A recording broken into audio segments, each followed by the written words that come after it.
ஈரோடு பிரம்மரிசி பீடம் பாரம்பரிய பிரசன்ன ஜோதிடர் விக்ரமாதித்தன் ஆச்சாரியாவின் வணக்கங்களும் ஆசீர்வாதங்களும். கல்லுப்பு இன்று தவிர்க்க முடியாதது. அந்த கல்லுப்பை வச்சு நம்ம என்னென்ன செய்யலாம்? ஏன் மளிகை கடைக்கு வெளியில் கல்லுப்பு மூட்டையாக வச்சுருக்காங்க? இப்போ கல்லுப்பை கடைக்கு வெளியில் வச்சுருந்தா அதிர்ஷ்டம்னு சொல்கிறாங்க. அது மாதிரி நம்ம வீட்டிலையும் செய்யலாமா அப்படின்ற சில கேள்விகளுக்கு ஒரு விடை தருவதற்காக இந்த பதிவு. கல்லுப்பை என்ன பர்பஸ்க்காக பயன்படுத்துகிறோமோ அது பயன்படுத்தலாம். மருந்தாகவும் பயன்படுத்தலாம், உணவு சுவைக்காகவும் பயன்படுத்தலாம். அந்த மாதிரி திருஷ்டிகள் விலகவும், தோஷங்கள் நிவர்த்தி ஆகிறதுக்கும், அதிர்ஷ்டம் கிடைக்கிறதுக்கும் அந்த கல்லுப்பை பயன்படுத்தலாம். வடநாட்டுகள்லாம் பார்த்திங்கன்னா கல்லுப்பில் தான் பணத்தையே வைப்பாங்க. கல்லுப்பு மேலே தான் காசை வச்சு கொடுப்பாங்க. அது அவங்களுக்கு இரட்டிப்பு லாபமாக சேரும் அப்படின்னு சொல்லி ஒரு இது இருக்குது. கல்லாப்பெட்டியில் கல்லுப்பு வச்சுக்குவாங்க. ஒரு கப்பில் கல்லுப்பு வச்சுருப்பாங்க. அதுக்கு மேலே தான் பணம் வைத்திருப்பார்கள். கூடவே நிலக்கரி, அந்த பட்டை, பிரிஞ்சி இலை, கிராம்பு, ஏலக்காய் அதெல்லாம் வச்சுருப்பாங்க. எதுக்கு அப்படின்னு கேட்டிங்கன்னா, அதுக்கெல்லாம் ஒரு ஆகர்ஷண சக்தி உண்டு. சமையல் அறையில் கல்லுப்பு குறையாமல் இருந்தால் உள்ளே இருக்கிற தனதானியங்கள் நிறைவாக இருக்கும் அப்படின்றது ஒரு சம்பிரதாயம். அதனால தான் கல்லுப்பு குறையாமல் பார்த்துக்குவாங்க. இப்போ மளிகை கடைக்கு வெளியில் ஏன் கல்லுப்பு வைக்கிறாங்க அப்படின்னா, ஏன் தூக்கிட்டு போயிட மாட்டாங்களா? ஏன் மற்றதெல்லாம் வைக்காமல் கல்லுப்பு வைக்கிறாங்க அப்படின்னா, கல்லுப்பு வைக்கிறது நம்ம திருஷ்டி கிடைக்கிறதுக்கெல்லாம் கல்லுப்பு பயன்படுத்துவோம். கேள்விப்பட்டிருப்பீங்களா? இப்போது அந்த கல்லுப்பை அவங்க வெளியில் வச்சுருக்காங்க மூட்டை மூட்டையாக. அதுலேருந்து ஒரு பாக்கெட்டை தூக்கிட்டு வந்துட்டோன்னு வச்சுக்கோங்க, அவங்களுக்கு இருந்த கஷ்டமெல்லாம் தீர்ந்து போகும். எவன் தூக்கிட்டு போனானோ அவனுக்கு அந்த கஷ்டம் பூரா வந்துடும். அவர் கடைக்காரருடைய மொத்த தரித்திரத்தையும் அவர் எடுத்துக்கொள்வார், திருடிட்டு போகிறவர். அதனால தான் ஓப்பனாக கல்லுப்பு வைக்கிறாங்க, எடுத்துகிட்டு போகட்டும் அப்படின்ட்டு. ஒரு கடையை சாத்தும் பொழுதும் திரும்ப திறக்கும் பொழுதும் அந்த கல்லுப்பு மகாலட்சுமியின் சுரூபம். பாட்கடலில் தானே நாராயணன் இருக்கார். அந்த நாராயணன் மனதில் தானே மகாலட்சுமி இருக்காங்க. அப்படி இருக்கும்போது அந்த கல்லுப்பு நீருக்குள் எப்படி நாராயணனுக்குள் எப்படி மகாலட்சுமி இருக்காங்களோ, அது மாதிரி அந்த கடல் நீருக்குள் கல்லுப்பான மகாலட்சுமி குடியிருக்கிறாள். அதனால் கல்லுப்பை மகாலட்சுமி சுரூபமாக பார்க்குறோம். அப்போது கடையை திறக்கும் போதும் மூடும் போதும் கல்லுப்பை பார்த்து விட்டு சென்றால் அது மகாலட்சுமி முதலாக தரிசித்துட்டு போன மாதிரி, அம்மா தாயே நல்ல லாபத்தை கொடுன்னு சொல்லிட்டு திறக்கிற மாதிரி மூடுற மாதிரி. எந்த மளிகை கிடையாது லாஸ் ஆகி போய் என்னால் நடத்த முடியலைங்க, லாஸ் ஆகிடுச்சுன்னு சொல்லி கூட்டுறதை பார்த்துருக்கீங்களா? இருக்கிறது டெவலப் ஆகிட்டே போவாங்க. ஏதாவது ஜாதக கோளாறில் ஏதாவது 1-2, 100க்கு 1000க்கு 1-2 ஃபெயிலியர் ஆகலாமே தவிர, மற்றபடி மளிகை கடை இதெல்லாம் வைத்தவர்கள் என்றைக்குமே மூடுனத சரித்திரமே இல்லை, சோடை போனதாக சரித்திரமே இல்லை. நல்ல லாபம் அடுத்தடுத்த ஜென்ரேஷன் பார்த்துக்கிட்டே வந்துட்டுருப்பாங்க. அந்த கடையை டெவலப் ஆகிட்டே இருக்கும். அது காரணம் என்னென்னா அந்த கல்லுப்பு. சரி, இப்போ கடையில் அந்த கல்லுப்பு வைக்கிறோம். தொழில் ஸ்தானங்களில் கல்லுப்பு வாசலில் வைக்கலாம். அதே நம்ம ஆஃபீஸ் எல்லாத்துலேயுமே கல்லுப்பு வாசலில் ஒரு சிறிய பாத்திரத்தை மூட்டை மூட்டையாக வாங்கி வைக்கணும்னு அவசியம் இல்லை. இப்போ நம்ம ஒரு ஆஃபீஸ் வச்சுருக்கோம் அப்படின்னா அந்த ஆஃபீஸ்க்கு வெளியில் ஒரு நல்ல மண் பாத்திரம், நல்லா பெரிய அலங்காரம் செய்யப்பட்ட ஒரு மண் பாத்திரம் ஏதாவது ஒன்று இருந்ததுன்னா அதுக்கு மேலே கல்லுப்பு நல்லா நிறைய இருக்கிற மாதிரி போட்டு வாசலில் வச்சுட்டா பார்க்க அழகாக இருக்கணும். அப்படி பார்த்த உடனே டக்குன்னு கவர்ற மாதிரி இருக்கணும். அந்த மாதிரி வாசலில் வச்சுட்டிங்க அப்படின்னா தொழில் வியாபாரங்கள் பெருகும். நீங்கள் ஆஃபீஸுக்கு போகும்போதும் வரும்போதும், உள்ளே போகும்போதும் வெளியில் வரும்போதும் அப்படியே அந்த கல்லுப்பை பார்த்துட்டு வந்தீங்கன்னா நல்ல ஒரு லாபம் கிடைக்கும். அதுவே வீட்டில் அந்த மாதிரி செய்யலாமா? குடியிருக்கிற வீட்டில் கல்லுப்பு வச்சு அதுவும் லாபம் தானே அப்படின்னு வாசலில் வைக்கலாம்னு நிறைய பேர் வைக்கிறாங்க. அங்கே தான் தவறு செய்கிறீங்க. குடியிருக்கிற வீட்டில் கல்லுப்பை வாசலில் வைக்கக்கூடாது. தப்பித்தவரையும் இதை செய்யக்கூடாது.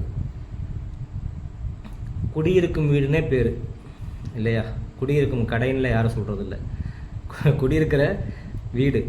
அப்போ குடியிருக்கிற வீட்டில் மகாலட்சுமி வாசம் செய்யக்கூடியவள். அப்போ உள்ளுக்குள்ளே தான் கல்லுப்பை வைக்கணும். வீட்டுக்குள்ளே நீங்கள் என்ன பண்ணலாம்னா, வீட்டு நிலக்கதவுக்கு உள்புறமாக, நிலக்கதவுக்கு உள்ளே, வெளியில் வைக்கக்கூடாது. கடையில் வெளியில் வைப்போம், தொழில் ஸ்தானங்களில் வெளியில் வைப்போம். வீட்டுக்குள்ளே உள்ள நிலக்கதவுக்குள்ளே அதே போல் மண் பாத்திரத்தில் நல்ல அழகான கலைநயம் செய்யப்பட்ட பாத்திரமோ இல்லை பித்தளை பாத்திரமோ, ஏன்னா கடைக்கு வெளியில் பித்தளை பாத்திரத்தை வச்சுன்னா தூக்கிட்டு போயிடுவாங்க.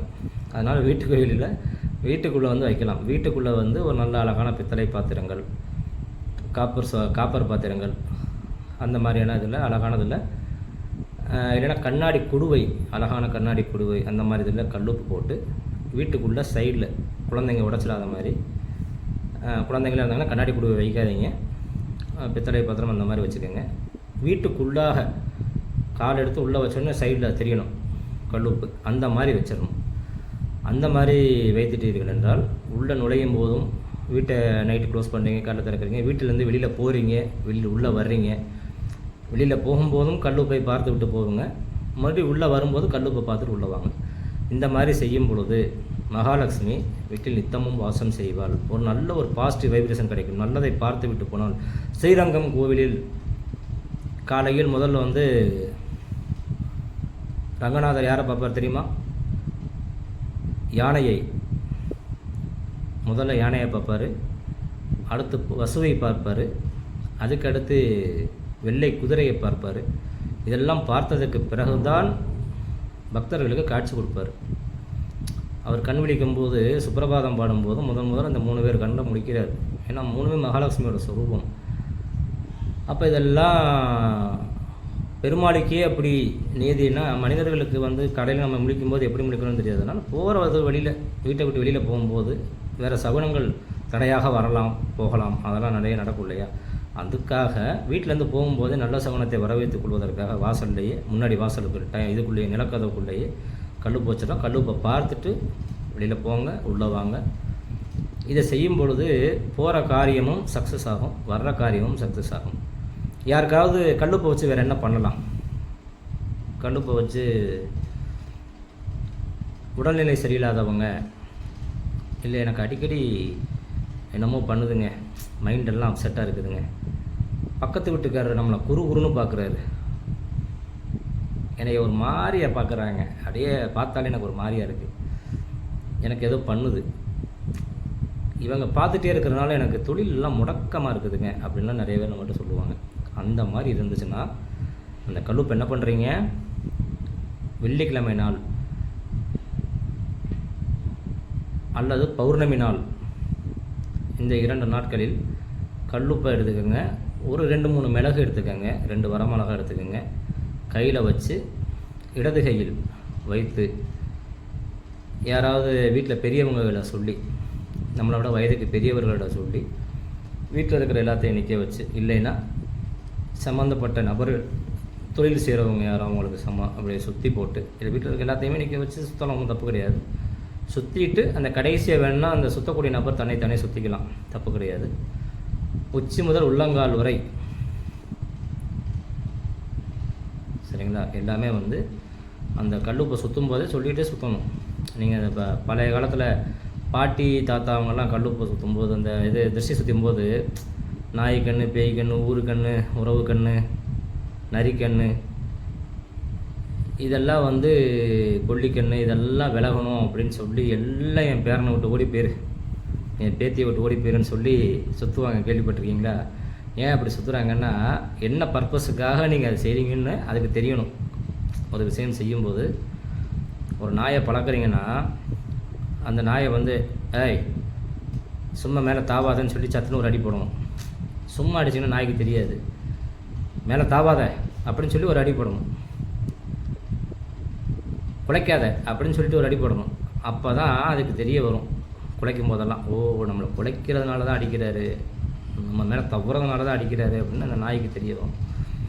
என்ன ஒரு காரியம், ஒரு செயல் செய்தாலும் அந்த செயலுக்கான காரணத்தை சொல்லி கொண்டு செய்யும் பொழுது, பரீட்சையில் படிக்கும்போது அதை படிச்சுக்கிட்டே எழுதி பாடுறா, ஒரு எழுதி பார்ப்போம் இல்லையா, மேக்ஸ் போட்டு பார்ப்போம் இல்லையா, அப்போ போட்டு பார்க்கும்போதோ இல்லை வந்து எழுதும்போதோ, மனப்பாடம் செய்ய எழுதும்போதோ அதை சொல்லிக்கொண்டே எழுது, மனப்பாடம் ஆகிவிடும் அப்படின்னு சொல்லுவாங்க. கேள்விப்பட்டிருக்கீங்களா? இப்போ புரியுதா? இப்போ வந்து கான்செப்ட் இதுதான். இப்போ கையில் வந்து கல்லுப்பை சுற்றும்போது என்ன பர்பஸுக்காக சுற்றுறீங்கன்றது முதல்ல சொல்லணும். என் பையனுக்கு தொழில் நல்லா இனிமேல் நடக்கணும், இந்த தொழில் நடக்கிறது பார்க்குறவங்க பார்வையெல்லாம் விலகணும், அவனுக்கு அடிக்கடி உடம்பு சரியில்லாமல் என் பொண்ணுக்கு போயிடுது, இனிமேல் அந்த மாதிரிலாம் இருக்கக்கூடாது, அவங்க யாருடைய கண் பார்வையும் என் பொண்ணு மேலே படக்கூடாது, பையன் மேலே படக்கூடாது, என் குடும்பத்து மேலே படக்கூடாது, இந்த மாதிரி சொல்லிக்கிட்டே சுற்றணும். எந்த ஒரு பொருளுக்கும் காது கேட்காதுன்னு நினச்சிட்டு இருக்கீங்களா? எல்லாத்துக்குமே ஒரு உணர்வு உண்டு. எல்லாத்துக்குமே ஒரு உணர்வு உண்டு. மனிதனுக்கும் சரி, மிருகத்துக்கும் சரி, செடி கொடிகளுக்கும் சரி, நீங்கள் எதுக்கு நினச்சிங்கனாலும் சரி, எல்லாத்துக்குமே ஒரு உணர்வு இருக்குது. அதனால் அந்த கல் உப்பு இதெல்லாம் அப்படியே சுற்றிக்கிட்டே இருக்கும்போது, அதை சொல்லி சுற்றும் பொழுது அந்த திருஷ்டி பூரா கழித்து முடிச்சிட்டிங்களா, அதை கொண்டு போய் மரத்தடியில், ஏதாவது ஒரு மரத்தடியில் கொண்டு போய், வீட்டு வாசலுக்கு வெளியில் இருக்கக்கூடிய மரம், அதில் கொண்டு போய் தண்ணி ஊற்றி கரைச்சி விடுற மாதிரி கழுவி விட்டணும் அந்த கல் உப்பை. சரிங்களா? கீழே டிச்சுக்குள்ளெல்லாம், சாக்கடையில் இதிலெல்லாம் கழுவிடக்கூடாது. வாஷ் பேசனில், சிங்கு தொட்டில், இந்த மாதிரி கழிவு நீர்கள் போகிற இடத்துல கழுவி விடக்கூடாது. அதுக்குன்னு ஒரு மரியாதை இருக்குது இல்லையா? கல்லுப்புக்குன்னு ஒரு மரியாதை இருக்குது. அதனால் அந்த கல்லுப்பை கொண்டு போய் மரத்துக்கு அடியில் எங்கேயாவது வச்சு கை கழுவி விட்டுறணும். இது நல்ல ஒரு திருஷ்டி வேலை செய்யும். இதுவே அமாவாசை தினத்தில், சனிக்கிழமை அல்லது அமாவாசை, செவ்வாய், சனி, அமாவாசை இந்த தினங்களில் சுற்றி போடுவதாக இருந்தால், இதே கல்லுப்பு, மிளகு, வரமிளகாய் வைத்து இதே மாதிரி திருஷ்டி சுற்றிட்டு, எரிகிற நெருப்பில், நெருப்பு எரியும் போது வாசல் எங்கேயாவது ஒரு இடத்துல நெருப்பு பற்ற வச்சு, அது கண்ட குப்பையெல்லாம் போட்டு எரியக்கூடாது.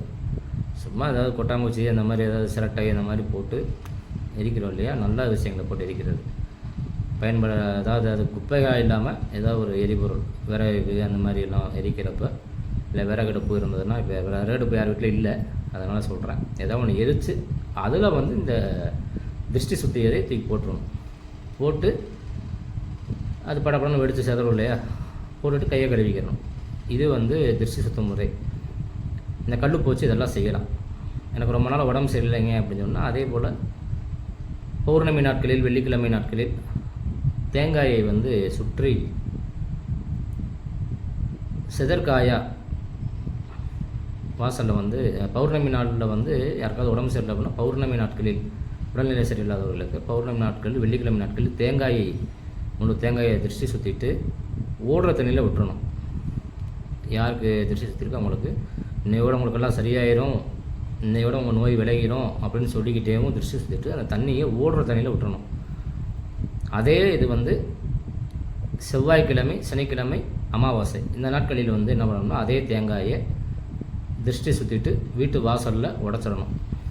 எதை செய்தாலும் திருஷ்டி சுற்றும் பொழுது அந்த பலனை எதுக்காக சுற்றுகிறோம் என்பதை சொல்லணும். கண்டிப்பாக சொல்லிவிட்டு உடனே நல்ல பலன் கிடைக்கும். கண்கூடாக பார்ப்பீர்கள் கண்டிப்பாக. சரிங்களா? மறந்தும் கல்லுப்பை வியாபார ஸ்தலங்களில் உள்ள வைக்காதீங்க. வீடுகளில், குடியிருக்கும் வாசம் செய்யும் வீடுகளில் வெளியே வச்சிடாதீங்க, உள்ளே வைங்க. கடையில் வெளியில் வைங்க, வீட்டுக்குள்ளே உள்ளே வைங்க கல்லுப்பை. இது தொடர்ந்து செய்து வாருங்கள். லக்ஷ்மி கடாட்சத்துடன்,